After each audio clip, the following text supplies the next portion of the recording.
Bienvenue pour le 6e et dernier épisode de la saison 1 de notre série Labo Zoom. Je suis Simon Rigaudot, le toujours chef d'orchestre et directeur du Labopéra d'Alsace. Ce soir, comme tous les vendredis soirs depuis le 12 juin dernier, et pour la dernière fois avant les congés d'été, je reçois un duo d'artistes participant à notre aventure de la vie parisienne de Jacques Offenbach. Ensemble, nous allons discuter pour les découvrir leur métier et leur rôle dans cette aventure au fil de mes questions, mais également en répondant aux interrogations que les spectateurs connectés se posent.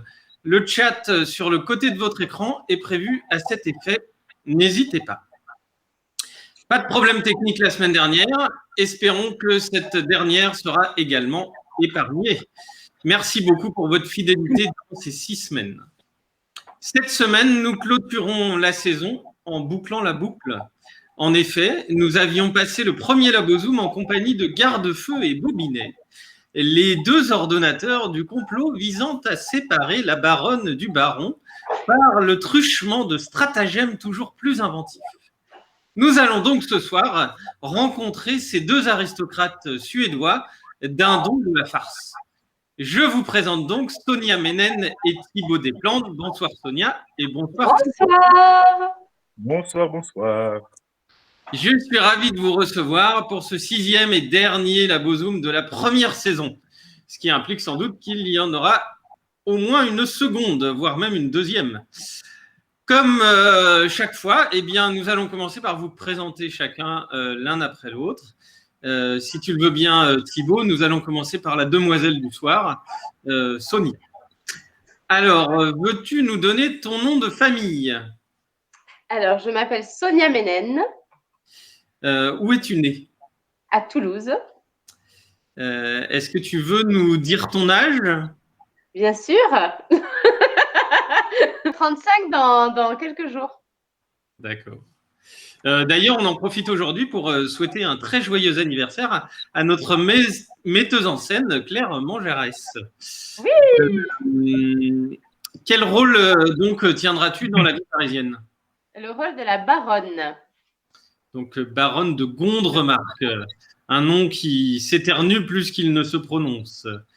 As-tu un signe particulier à part ce petit accent chantant ? J'ai un rire magnifique. La preuve en images et en son. Merci Sonia. Avec plaisir. Alors à toi Thibaut, ton nom de famille ? Desplantes. Où es-tu né ? À Neuilly-sur-Seine. Quel âge as-tu ? 33 ans. Quel est le rôle que tu tiendras dans les spectacles de la vie parisienne ? Le mari de Madame la baronne de Gondremarck, à savoir le baron de Gondremarck. Un signe particulier ? J'ai un grain de beauté sur la lèvre, ici. D'accord. Voilà. Très bien. On a tout vu. Vous formez un couple dans ce spectacle, la baronne et le baron, comme on vient de le dire. Comment décririez-vous chacun votre personnage ? Est-ce que Sonia, tu veux commencer par nous décrire cette baronne ? Oui. Alors, moi, je dirais que la baronne, elle est un petit peu...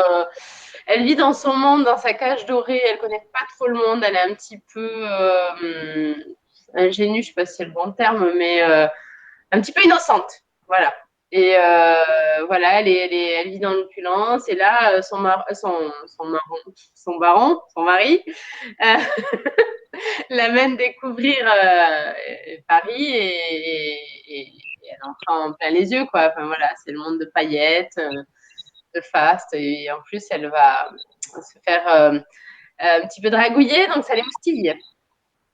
Et en fait, peut-être que la baronne est le meilleur personnage pour représenter la double, triple, quadruple, quintuple lecture de cette œuvre, parce que on la voit peut-être très naïve au début, et sans spoiler la fin, hein, comme disent les jeunes, c'est peut-être un peu plus complexe que ça comme personnalité.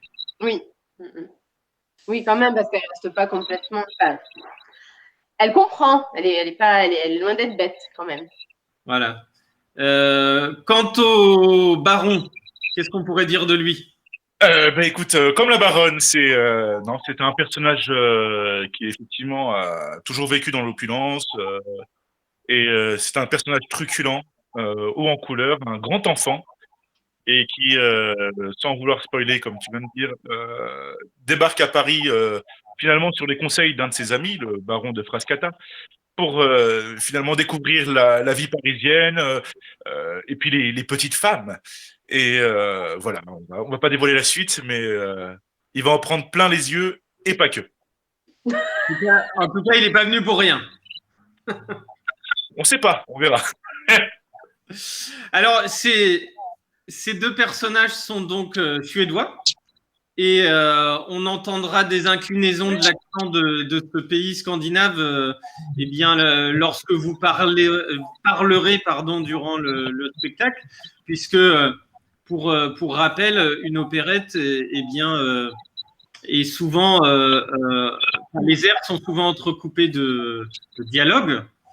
Même si Carmen n'est pas une opérette, et pourtant il y a des dialogues entre les airs dans la version originale. Sonia, tu as un petit accent ensoleillé.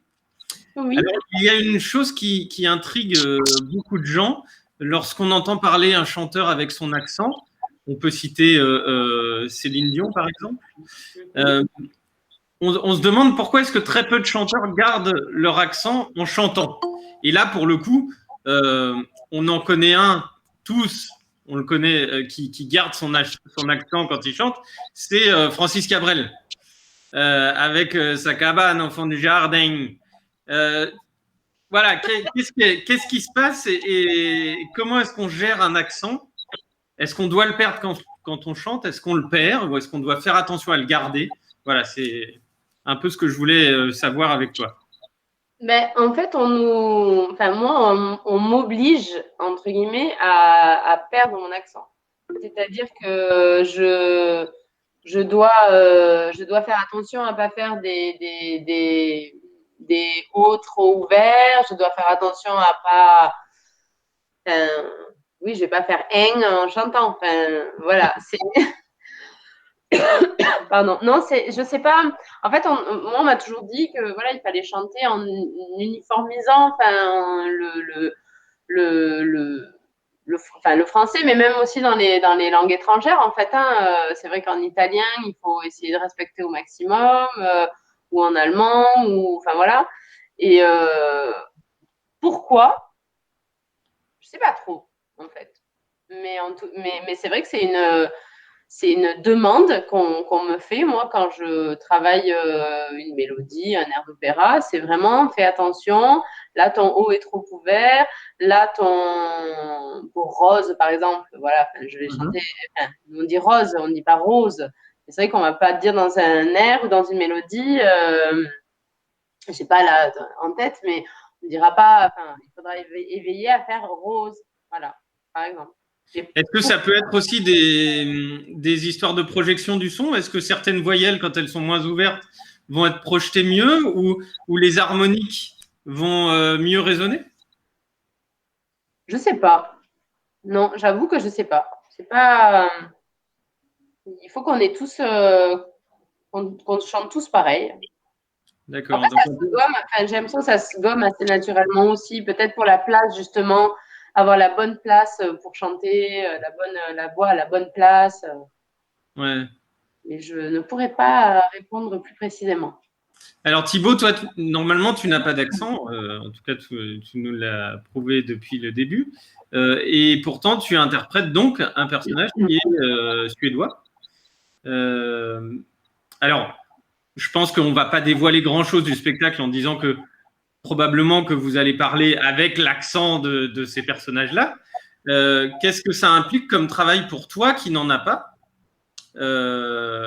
pour justement que ce soit efficace sans être spécialement ridicule puisque le personnage s'en charge naturellement finalement. Oui, c'est ça. C'est toute la difficulté de la chose, c'est d'avoir un accent crédible finalement, audible et compréhensible pour le spectateur, Après, c'est beaucoup de travail.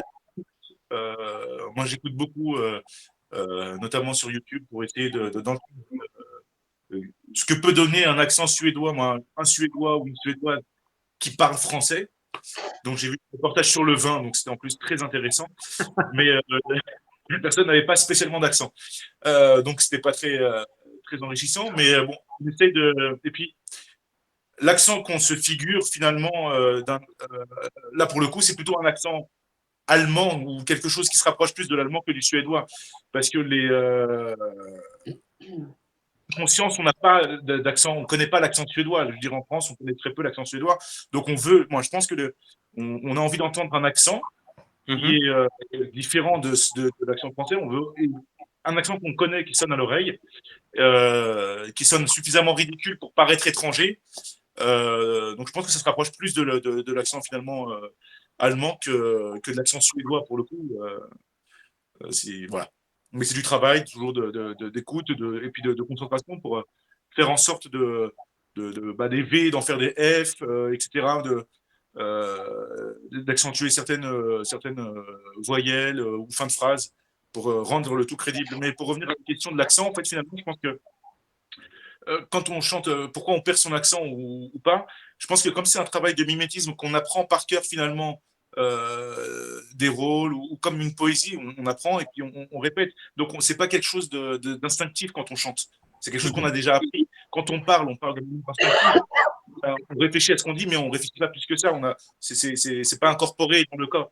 Alors, je pense que quand on chante ou quand on récite un poème ou quoi, on a l'habitude de le dire d'une certaine manière et finalement, c'est pas quelque chose oui, de naturel, d'instinctif. C'est peut-être pour ça, comme c'est travaillé, on perd l'accent naturellement. Par exemple, comme Sonia, je pense qu'elle perd aussi, comme il y a des grands chanteurs comme Lapointe, qui est québécois, qui a un accent horrible. Quand il chante en français, c'est impeccable. On comprend tout à fait. Il n'y a pas un pet d'accent. Comme Kaufmann, qui est allemand, quand on l'écoute en français, pareil, on comprend absolument tout. C'est un travail parce que c'est quelque chose qu'on a appris, qu'on a en soi, le texte sur la musique, qui fait que finalement, c'est pas quelque chose de naturel, entre guillemets. C'est un travail fait sur le texte et donc, naturellement, je pense qu'on perd l'accent. Et je vais passer pour un vieux, mais il y a 2 jours, j'ai réécouté Victoria de Los Angeles chanter en français et j'ai trouvé ça incroyable de qualité de diction et je comprenais tout. C'était impeccable. Donc, petite référence, chers amis, allez écouter Victoria de Los Angeles parce que déjà, c'était quand même une vraie belle voix. Et en plus, en français, c'est assez impressionnant. Depuis le début des Labozoom, eh bien, on n'a même pas évoqué l'œuvre choisie. On n'a même pas parlé de la vie parisienne en tant que telle.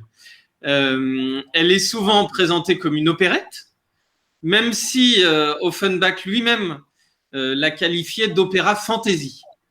En tant que chanteur, quelle différence est-ce que vous faites entre les deux, entre opéra et opérette?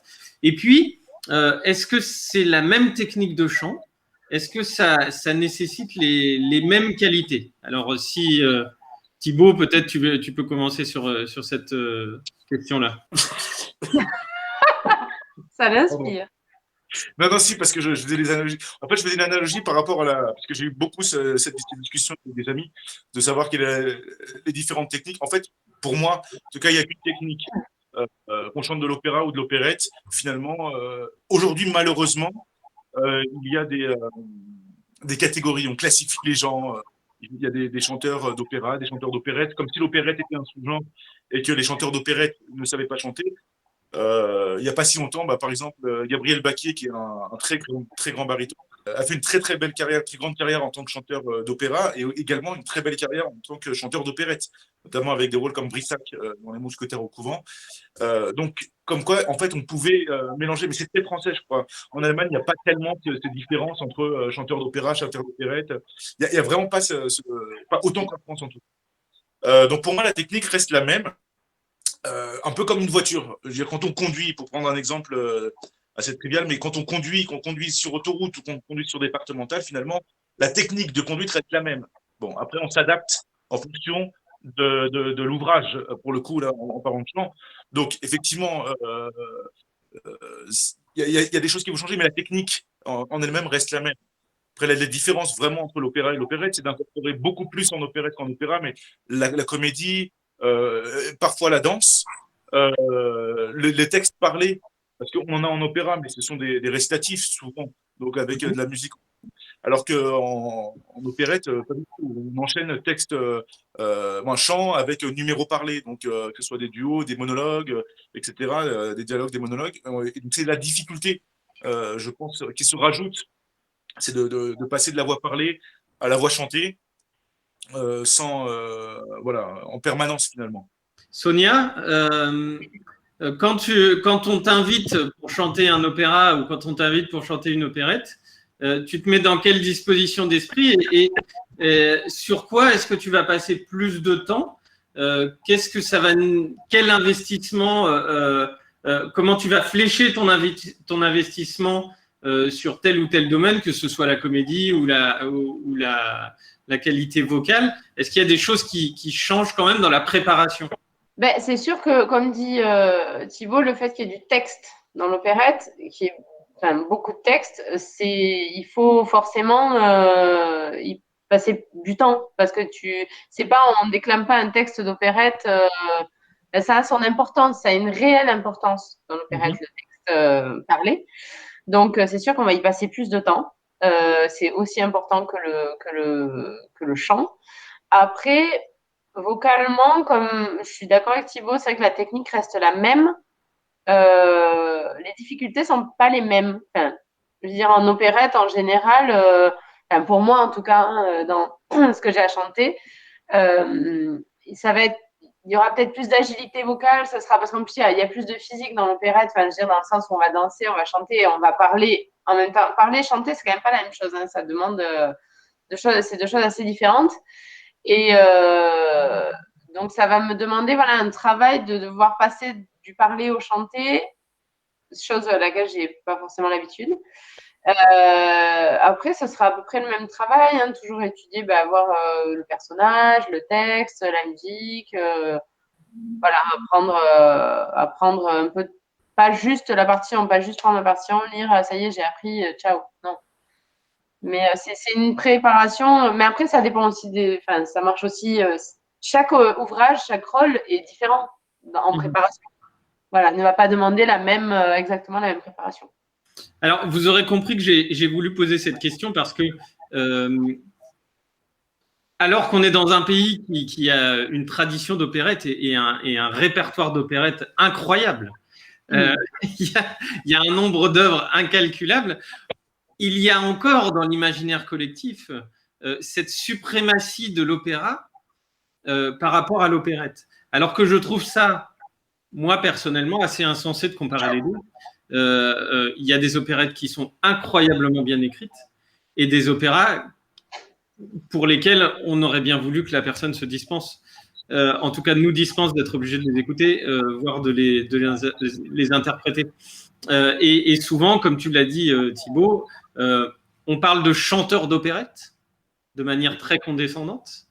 Par contre, le chanteur d'opéra, c'est un sacré chanteur. Hein. Lui, c'est vraiment un chanteur. C'est un peu Luis Mariano, en fait, la caricature du beau mec qui chante bien. Et voilà, c'est en général une caricature, mais il faut savoir que, par exemple, effectivement, comme tu dis, Offenbach a écrit beaucoup d'opérettes, ou en fait d'opéra bouffe, Oui. parce que quand on écoute, comment.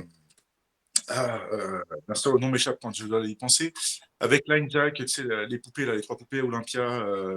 Allez, qu'on a pas. Les contes d'Hoffmann. Voilà, je veux dire, c'est hyper lyrique. C'est un opéra.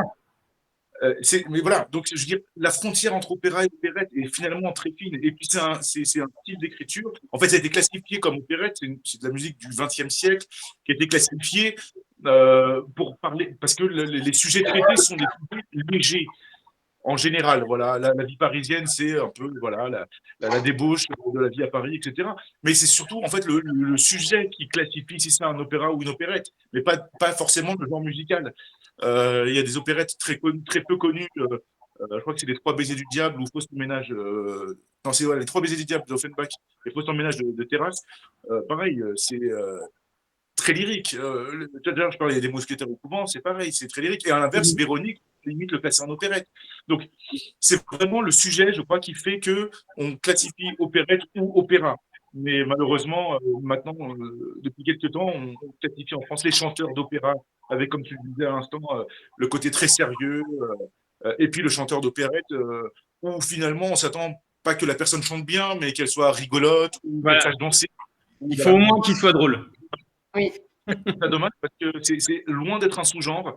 Et je pense que. Et puis c'est une spécificité. Voilà. Une spécificité française. Et c'est dommage finalement. Il y en a aussi beaucoup en Allemagne. Hein, beaucoup de grandes opérettes viennoises magnifiques. Et je trouve dommage de faire un sous-genre parce que c'est vraiment un beau répertoire. Il y a de très très belles choses. Et voilà. C'est une bonne conclusion. Je fais court. Voilà.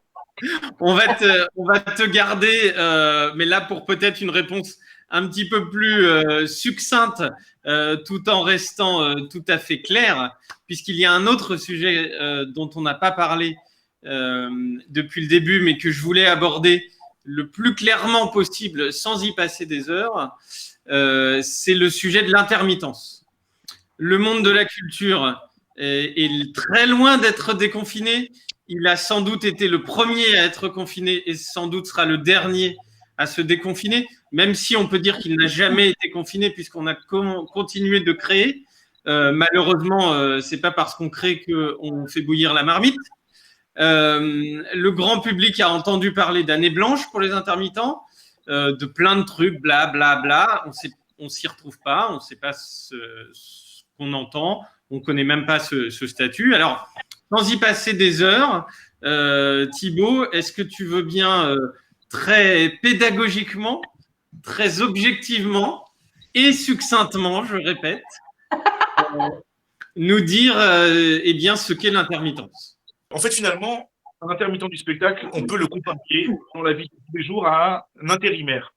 C'est-à-dire qu'un intérimaire a des missions pour lesquelles il travaille un temps donné, et ces missions donnent droit, une fois qu'elles sont finies, à un chômage. Bon, et ben nous, c'est à peu près pareil. C'est-à-dire qu'on travaille à la mission, donc avec la Balsas Opéra pour la vie parisienne, pour d'autres maisons d'opéra, etc.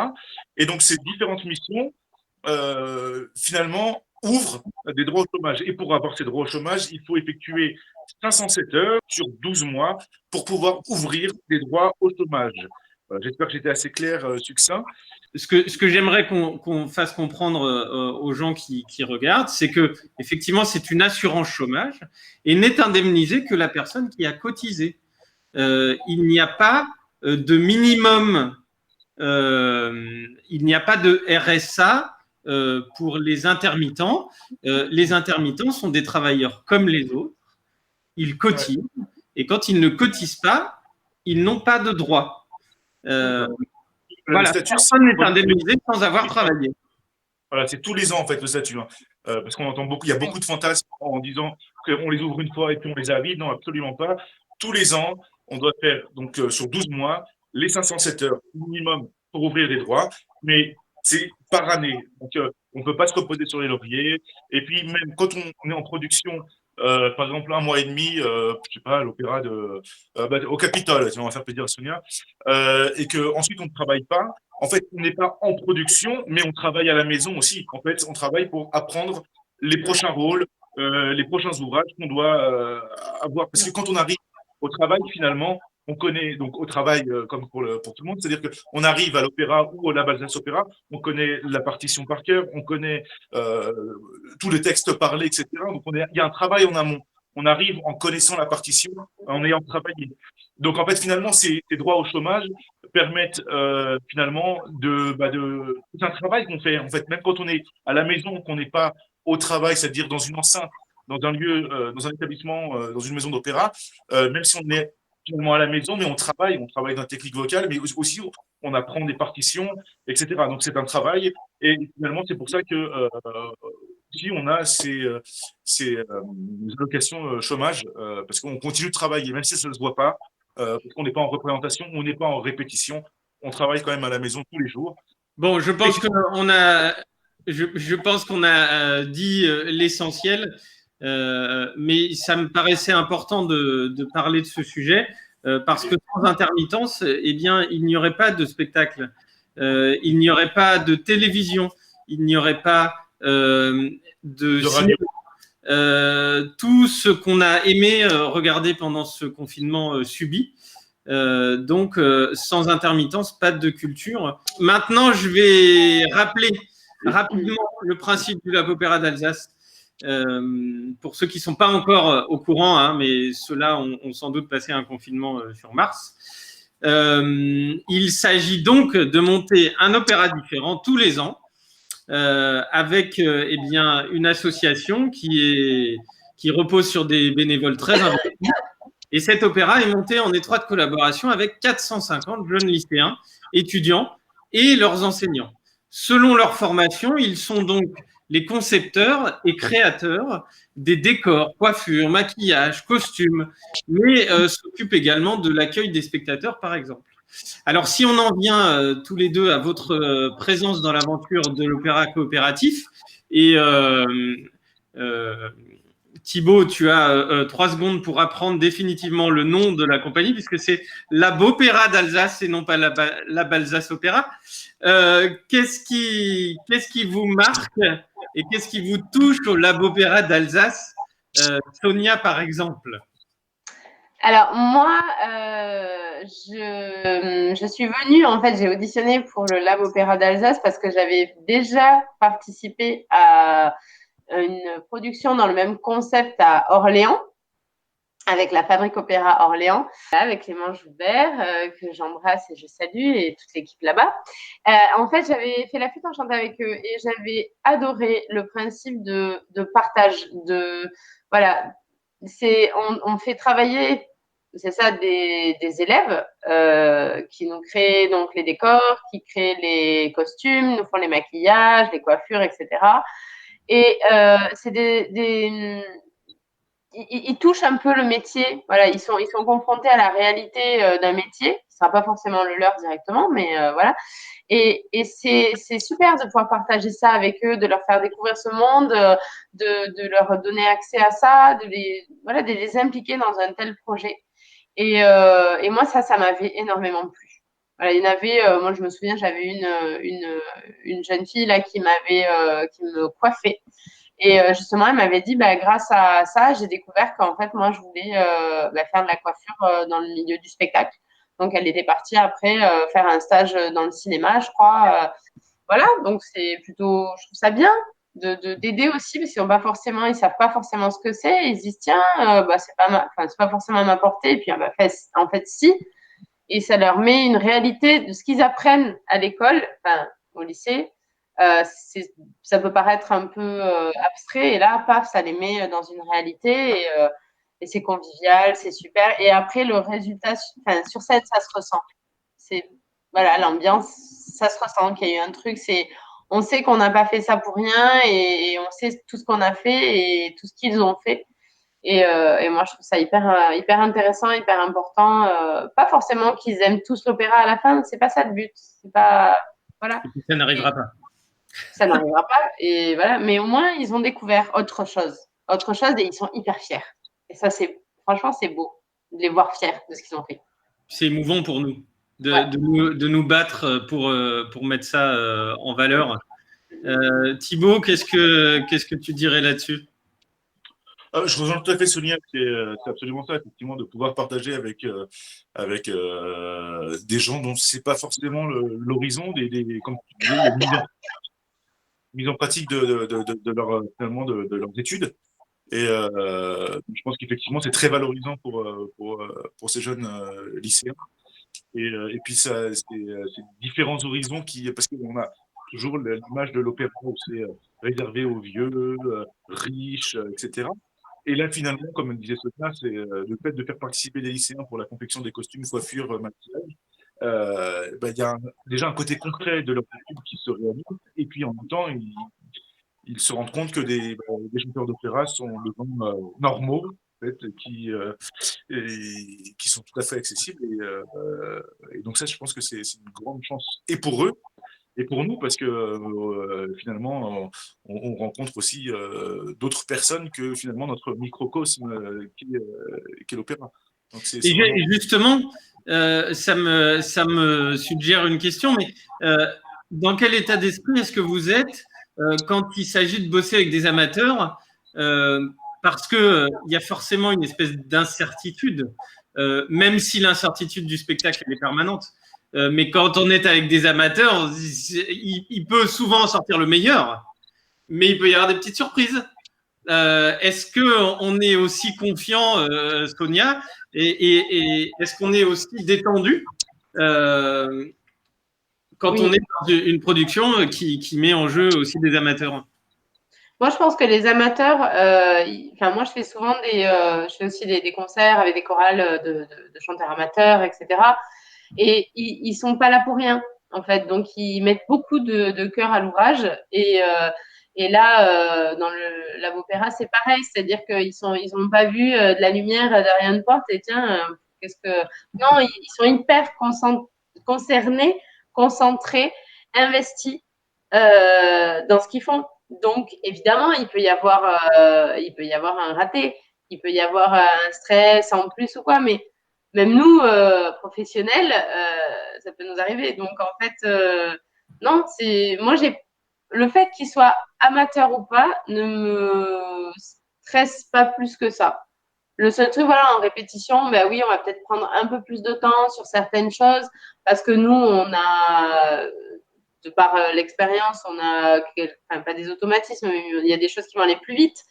Mais c'est pas grave, en fait. C'est pas grave. Il faut parce que vu qu'ils sont pas venus là par hasard, ils y mettent souvent tout leur cœur et ça finit par fonctionner.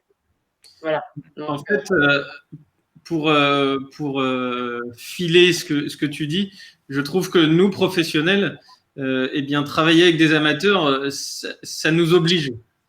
Ça nous oblige à être respectueux de notre art, à le préparer toujours plus, et puis à faire confiance à l'instant. Parce que moi, je n'ai jamais vu un spectacle avec des amateurs. Alors, j'ai peut-être eu de la chance, je touche du bois pour que ça continue, qui ne soit pas mieux que ce qui avait été fait en répétition. Parce qu'il se passe quelque chose qui est absolument indéfinissable, mais ça arrive immanquablement. Il y a l'excitation du spectacle qui fait que tout le monde, à partir du moment où le travail a été bien effectué, évidemment, et à partir du moment où l'effort a été mis sur les choses importantes, eh bien, ça fait des chocs à pic, en fait. Amateurs et professionnels, c'est pas la peine d'avoir peur les uns des autres. Au contraire, ça fait des étincelles et c'est toute la saveur de ce genre d'aventure. Alors, bien, comme tous nos invités, pour vous connaître un petit peu différemment, on va passer à un questionnaire en forme de portrait chinois. Pour ceux qui ne sont toujours pas au courant, il s'agit d'en savoir un peu plus sur vous, mais par le biais d'une espèce de questionnaire de Proust. Alors, je vous laisse répondre à tour de rôle. On n'explique pas ses réponses. On y va du tac au tac et on commence par Sonia. Si vous étiez un moment de la journée. La soirée. L'aurore.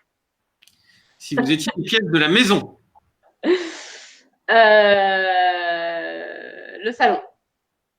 Pareil. Si vous étiez un objet du quotidien.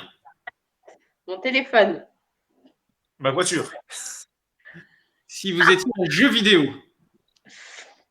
Aucun. Jeu de plateau, le Monopoly, sinon jeu vidéo, Clash of Clans. Il y a quand même toujours une histoire d'argent là-dedans. Si vous étiez un livre. Un livre. Je sais pas. Je dirais plus un poème alors. Vas-y Sonia, vas-y. Non, je suis pas très livre, donc. Tu dis oui, la dernière fois, tu es bien. On avait dit pas les attaques personnelles, Thibaut. Et Je oh. croyais que c'était. Pardon. Non, vas-y, à Non, toi. un poème, If de Kipling, et sinon un livre vraiment, Les Frères Karamazov de Dostoïevski. Si vous étiez une odeur, La fleur d'oranger. Ah, Fleur d'oranger. Eh oui. Euh, le feu de cheminée. si vous, si vous étiez un sport, La danse. L'assiette, ça marche? Non, le rugby ou l'aviron. le rugby. Si vous étiez un hashtag, LOL. Ouais, je vais faire. Non, on est dyslexique. Profite de ta vie. si vous étiez une émotion, La joie. Pardon. Pareil. Copier-coller.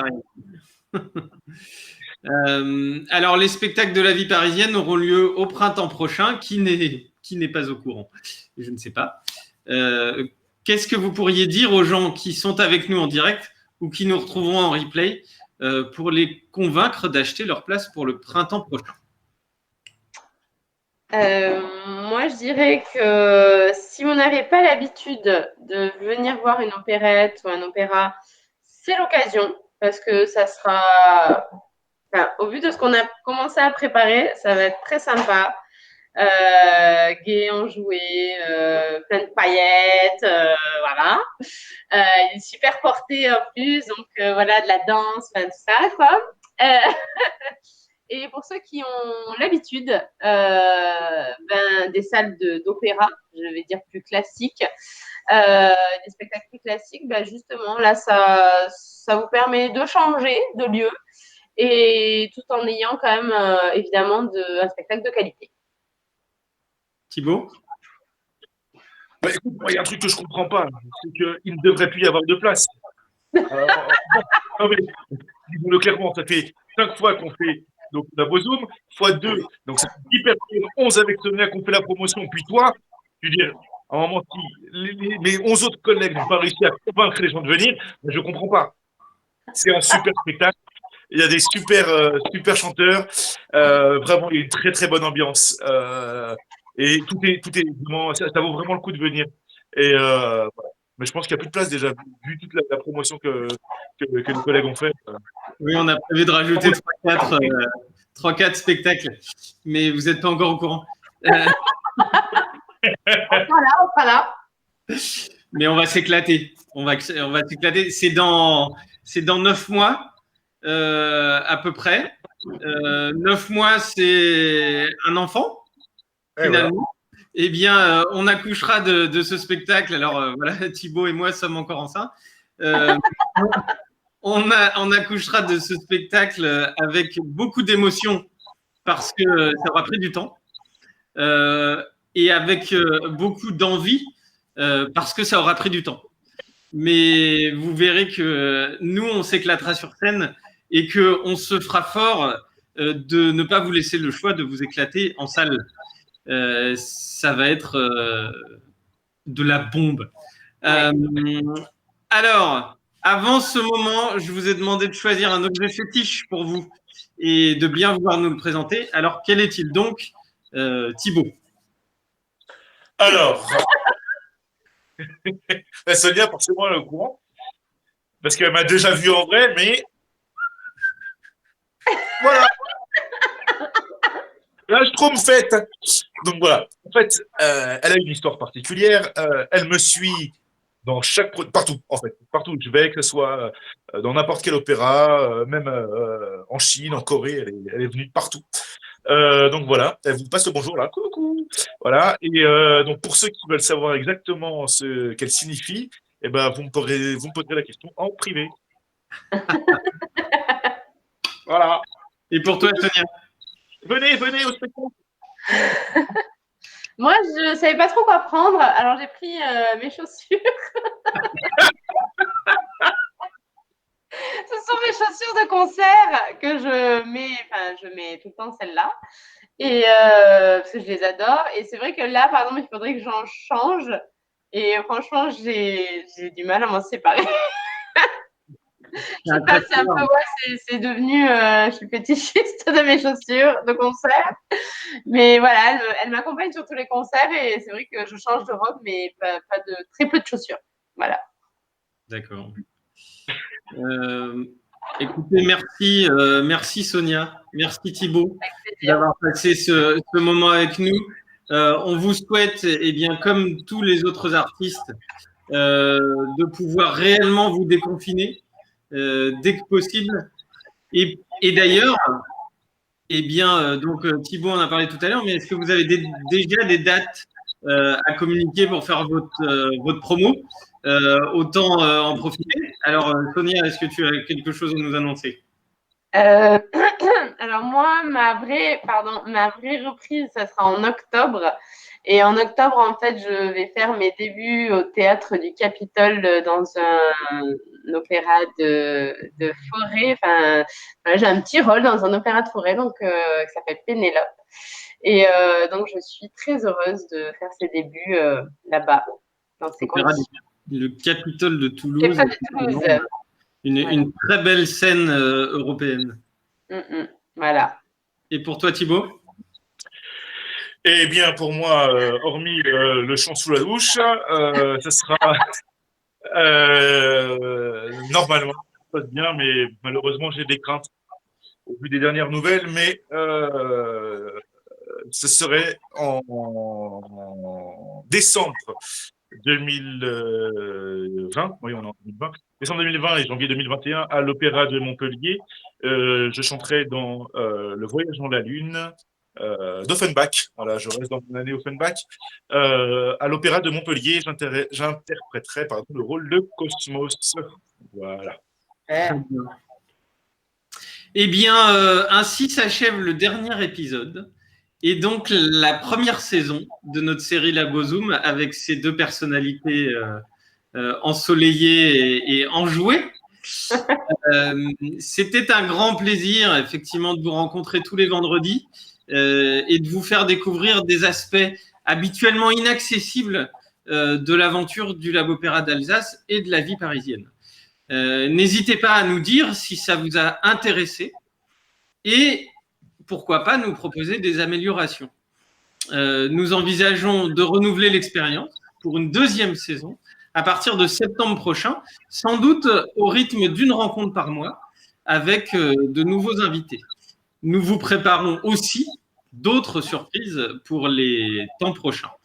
N'hésitez pas à partager cette vidéo pour ceux de vos amis qui n'étaient pas là en direct et de les encourager à s'abonner à notre page et nous retrouver sur Instagram. Et oui, merci pour votre soutien.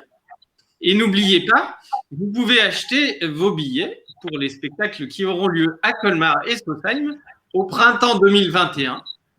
Vous trouverez le lien vers la billetterie sous la vidéo, juste dessous là. Moi, je voudrais remercier, à travers Sonia et Thibaut, tous les artistes de la production qui se sont prêtés au jeu, ainsi que ma collègue Célia pour la communication. Et puis, petit clin d'œil à mon ingénieur du son, Charlie. Prenez soin de vous. Et puis, à tous, bon congé d'été, en tout cas pour ceux qui en ont. Et on se retrouve soit fin août, soit début septembre, avec beaucoup de plaisir.